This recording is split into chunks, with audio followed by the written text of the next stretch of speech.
तार तबिया हो गई हम बांडा मर रहल बनी तो इनका खातिर हमरा एगो लाइन याद आता सुन रुका रुका रुका पहले हमार तो लोग से पूछ तो हमार केहू सुनी कि ना ना सुनी पहले हमार सुनी ना सुनी तो हम चलो नहीं हम हां तो ठीक हो पहले हम गाएंगे भैया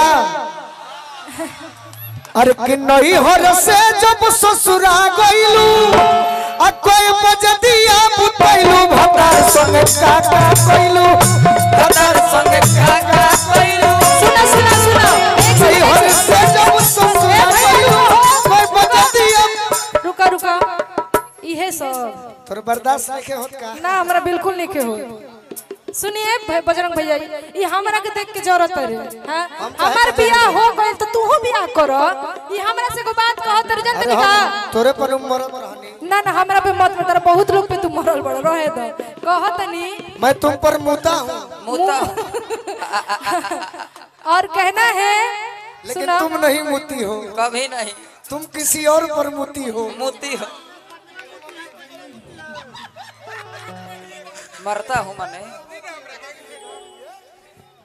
तुम एक फौजी जवान पर मुती हो मोती हो पिटई बो तू कुटई हो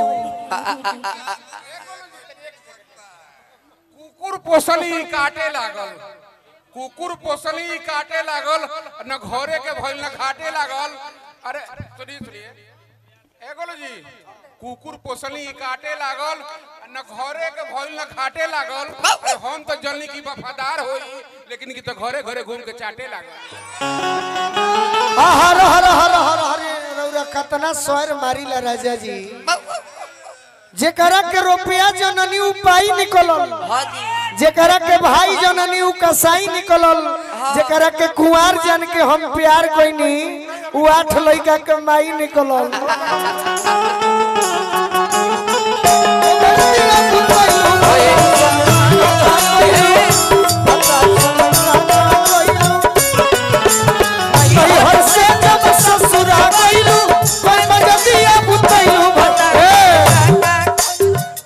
बजरंग भैया आप क्यों मना रहे हैं उसे मैं उसके साथ खड़ा नहीं हूँ अरे आप लोग हटिए ना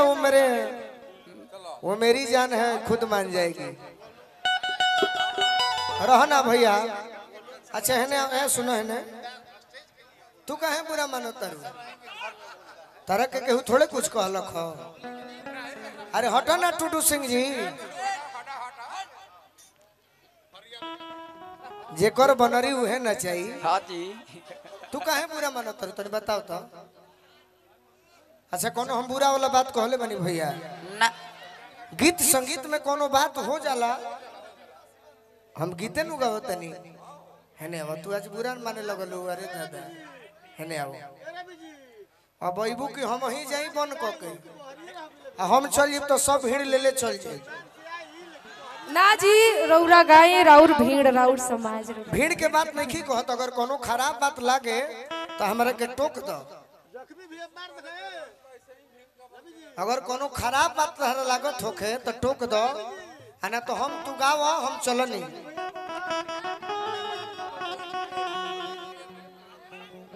प्रेम में कोनो बात होला हमरा के लोग खड़ा करोले हम अपने मने खड़ा नहीं भइल कि तारा के कुछ कही और तना हमारा श्रद्धा भी नहीं है जीवन में हम छोट कलाकार जरूर हैं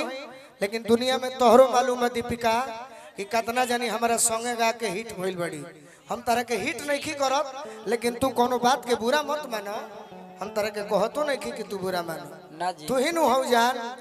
कि जाई के ससुरवा जनू भुलाई गइलू अरे कौन धन पल भाई गइलू ना पियावा के पाके अपना यारवा के जियते मुआई गइलू ना पियावा के पाके अपना यारवा के जियते मुआई गइलू ना पियावा के पाके अपना यारवा के जियते मुआई गइलू ना पियावा के पाके अपना यारवा के जियते मुआई रह दे तारा मन में जौन बात बात गइली लेकिन खराब हमारा के मत सोचो रह जा भैया ना खराब का सोचेगा तू तो तो सब काहे ओने तारा के लोग मनावे जाई कि तू गईबो हाँ तारा के बजरंग भैया रिक्वेस्ट करी है ना बिल्कुल बिल्कुल खाली तोरे होवे तू ही एगो लेके आइल बड़ो अरे भाई तोरा भी तो हे भगवान अगलो जन्म में हमारे के लड़की बनई हो ए भैया रुका सुना कहे के बा सब कुछ ठीक बा लेकिन हमनी के दोस्त ना जा तो तू रूसा जान रूसा वो तो हमरा के देख। मनावो काहे बात खातिर मनाई? मनावो काहे खातिर मनाई तारा के हमर हक बनता ना दोस्त उस- नहीं रूसल तब जाला जब गलत होखे तारा के बजरंग भैया मनावे गइले हां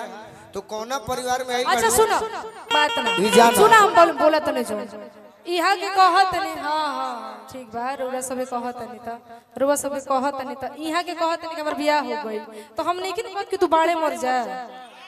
हम तो बाड़े कहत- के बात नहीं खे सुना बात तू हमारा सुन- बात पर दुखित भइल अरे सुना बात हमर त काहे सुनी हम जीवन में सुनला ही नहीं हमर सुने के न पड़ी काहे तू हमार मेहरारू का हो कि सुनी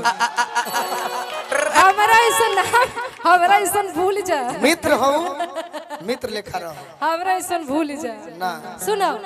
कहे के बा इहा खातिर हम कहत नहीं फिर हमारा खातिर कहबो तो हमहू कुछ कहो कहत नहीं नो मिली गई बाल का चाहिए कहे के बा मुआ दे ई कहत रे कि एगो मेहरी बिना घर वसून लगत बजरंग भैया फिर बजरंग भैया कहत रे कहत रे पिघी कि हमारे चढ़ले जवानिया में घुन लगता रे गो मेहरी बिना घर वसून लगत रे भैया मेहरी बिना घर वसून लगत ये बात बानू मान ली कि हमर बियाह हो गई ए भैया सुनो सुनो सुनो रुको रुको भैया सुनो हमर बियाह हो गेल में एगो लड़की है उ लड़की के जीवन सफल कैसे जब बियाह ना भई तो उ लड़की बियाह ना हो गेल तो हमहु चाहत नहीं कि दोस्त हमें हमार बचपन दे के दो दोस्त शुरुआत हमें दे दो कैलेंडर भैया बचपन के दोस्त हमें रुको हमार पहले हो जाए तो सुर देवे लगलो तो हमरो पहले हो जाए तो कैलेंडर में से दिन हम निकाल दे सुन लो कहे के बा कि हमारे चढ़ले जवानिया में चढ़ले जवानिया में भूला बताए को हरि बिना घर वसून लगता है भैया हरि बिना घर वसून ए कैलेंडर भैया कहत रे सुनो सुनो रुको रुको दम धरो तब हम शादी काटे वालन से एक शादी खातिर बहुत अगुआ होत रहे सब लेकिन इनकर